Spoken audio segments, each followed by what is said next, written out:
Alright, what's up guys? So this video is going to be on the Unit 3 study guide for imperialism and World War I.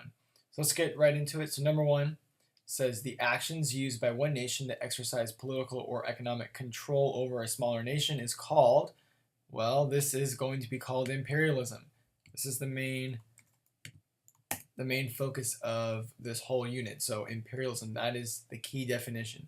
If you only know one definition in this whole unit, that's the one that I want you to know. Number two, what was the goal of the U.S. open door policy? The goal was for trading rights. If you guys remember that political cartoon where there was France, Germany, the United States, Britain, they were all trying to carve a piece up in China. They were doing that for trading rights. America wanted trading rights in China along with all the other countries.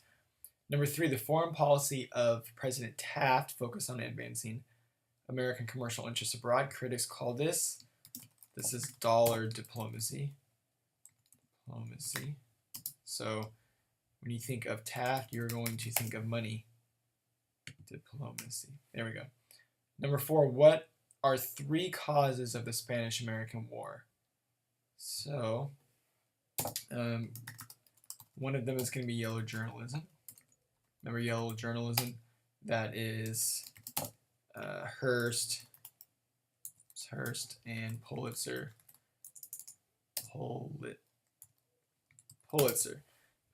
So those two guys, William Randolph Hearst and Joseph Pulitzer, they're going to try to influence public opinion with yellow journalism. The second one is going to be the idea of the Maine sinking off of Cuban waters. There was that famous phrase, remember the Maine, to hell with Spain. America's going to blame Spain for that ship, the Maine, sinking. And then lastly, Cubans are going to relate, I shouldn't say Cubans, but Americans are going to relate their revolution with the Cuban Revolution. So there's that connection there. Americans went through a revolution in the late 1700s. Well, now Cubans going through a revolution. They're kind of similar and not really, but kind of. So they're going to find influence there in their revolution. Number five, what diplomacy idea relied on having a strong navy? This is big stick diplomacy.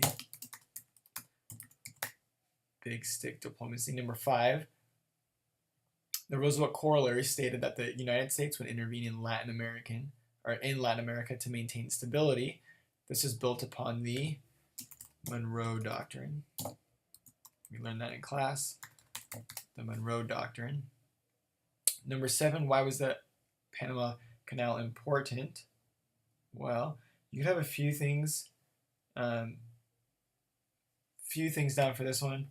I'm going to put navies. Navies could basically go from ocean to ocean quicker than they could before. So navies could, we'll just say, send their ships faster. Shorter trading route, you could say. Also, shorter trading route. You could also put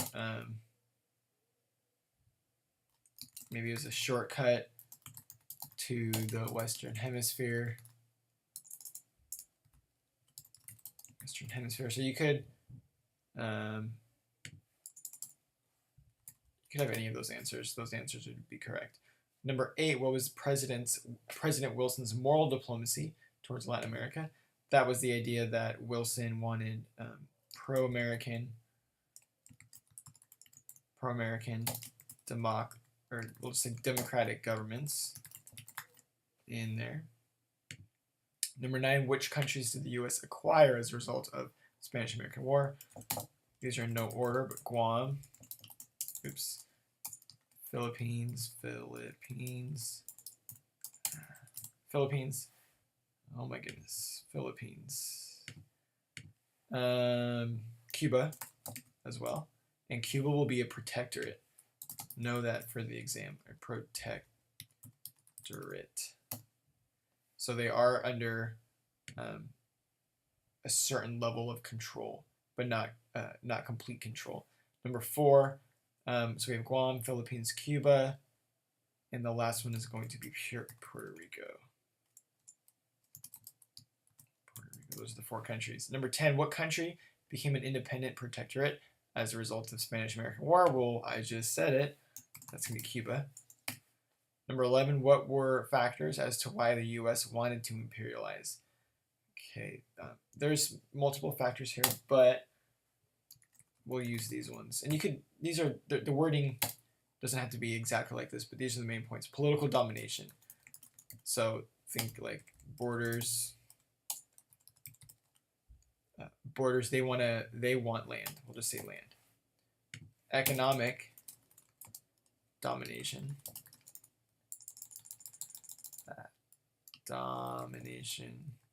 Economic domination. So this is the idea of money. Oops. Money. They want money. They want new markets. They want new markets for the products that they have. So think of oil, steel. Now that America is producing this oil and steel and other products at a quick pace, they want to be able to sell those products, not just in America, but in other markets across the world. And then thirdly, Anglo-Saxonism. So that's the idea that English people,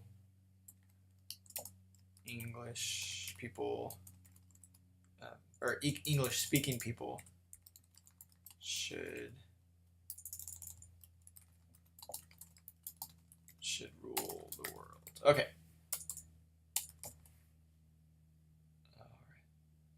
All right. Number 12, U.S. acquisition of overseas empire as a result of the Spanish-American War led to legal questions regarding what to our new inhabitants. Just how should U.S. rule them? And what I mean in regards to this is, should we do things the same as the Philippines? Or excuse me, the same as Spain did? And should we act to them as the same way that Spain did? Should we have some of the same policies as Spain did? Number 13, the Roosevelt Corollary to the Monroe Doctrine established America's right to intervene.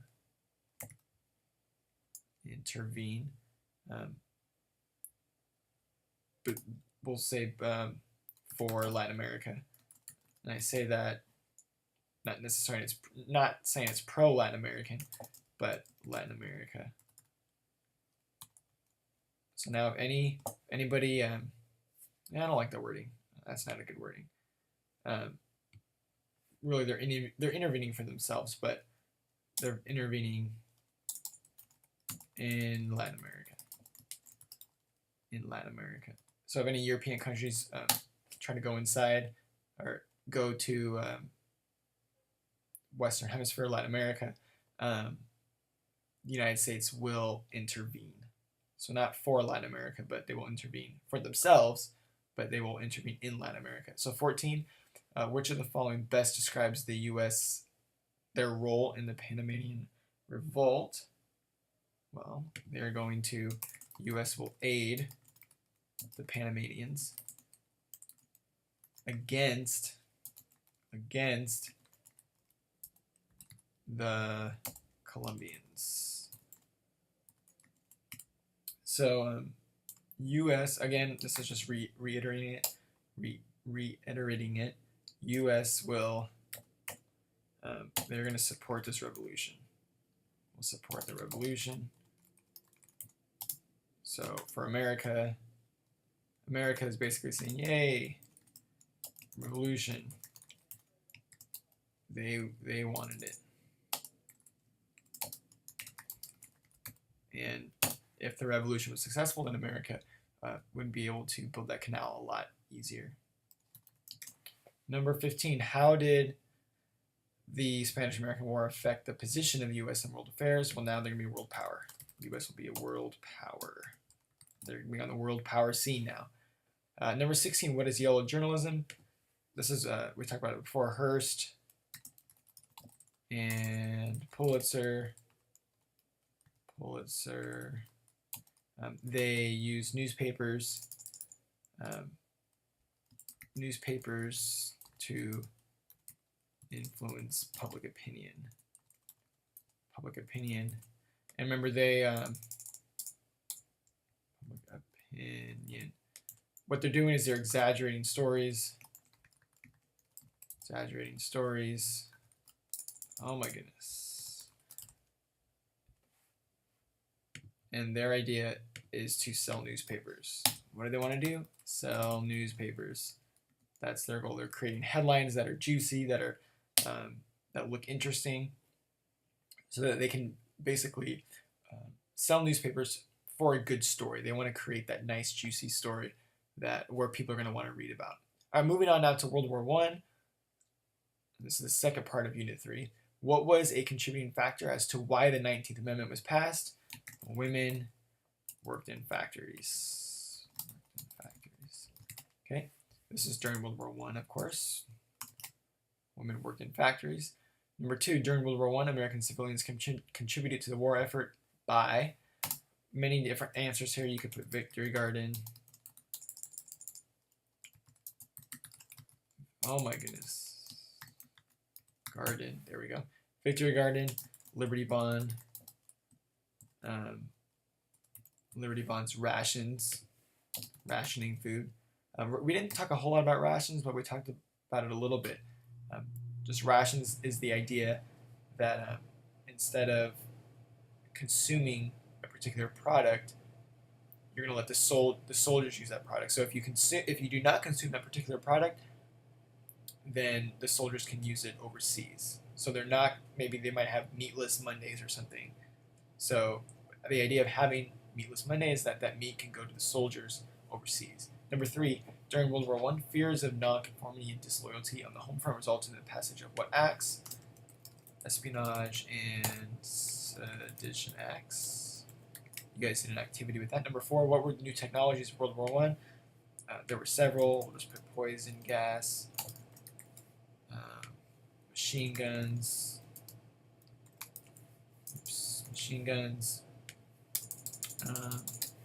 tanks, airplanes,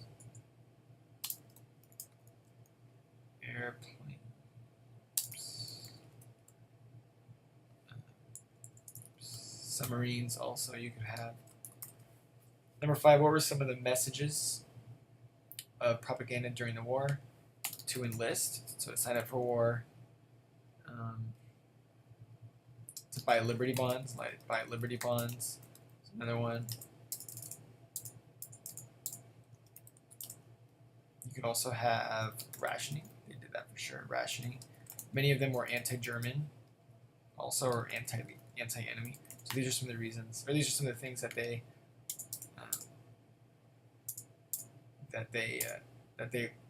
these are some of the items that were messages in propaganda. Number 6, during World War I, African Americans left the South to settle in the North and West looking for jobs. This was called the Great Migration. Number 7, what countries were part of the Allies? America. Well, we'll start with France, Great Britain, Russia. Remember, Russia would leave. They would leave later. The U.S. would join later, and Italy would also join later. If you have these countries, you'll be in good shape. Number 8, what were the causes? So when you think of this one, you think of mania. So we have militarism, stockpiling of weapons and supplies, militarism. Then we have alliances, secret treaties that other countries don't know about. N is nationalism, pride in one's country. I is imperialism, the idea of building an empire with colonies across the world. And the last one was assassination, And of course, that guy's name is Franz Ferdinand. All right, 9. The policy that kept the U.S. out of war. It's called neutrality.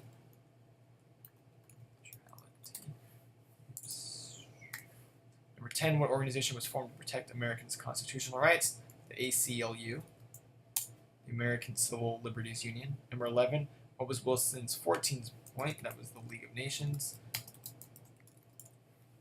What were conditions like of trench life? Well, obviously they were bad, so some negatives would be trench foot, flooding in the trenches as well, flooding, lice, rats, decaying flesh, so all of that not good stuff. 13. How did the Treaty of Versailles deal with losers of the war? They blamed them. They punished them. Punished them.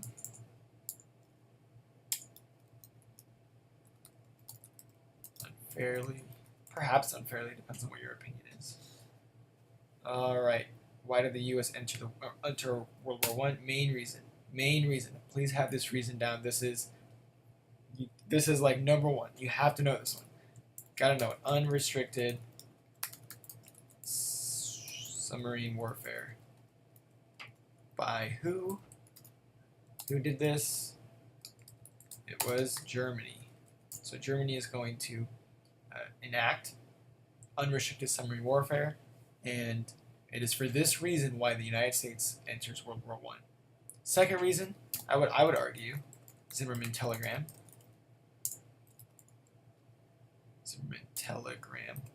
And you could perhaps have the sinking of the Lusitania. I have no idea how to spell this. Lusitania. No, there we go. Kind of close. That's close enough. This is not going to be the main reason, but it is definitely a contributing factor. Number 15. What did the Espionage and Sedition Acts make illegal? So cannot spy on the United States. So spying is bad. And you cannot say anything against the American government. So it limited freedom of speech. 16 senators who opposed the United States joining the League of Nations were concerned that it would involve America in future conflicts overseas. Make sure you gotta have that one. Number 17, what was the purpose of the CPI? Committee on Public Information. This should say information. During World War I, well, it was to sell the war. So sell the war. Also, one thing you may want to know also, you should know this, is that this was the nation's first formal government propaganda agency. Moving on, number 18, how did World War affect legal immigrants to the United States? Well, people are going to look at them as suspicious, and they will be suspected of being spies and potential traitors.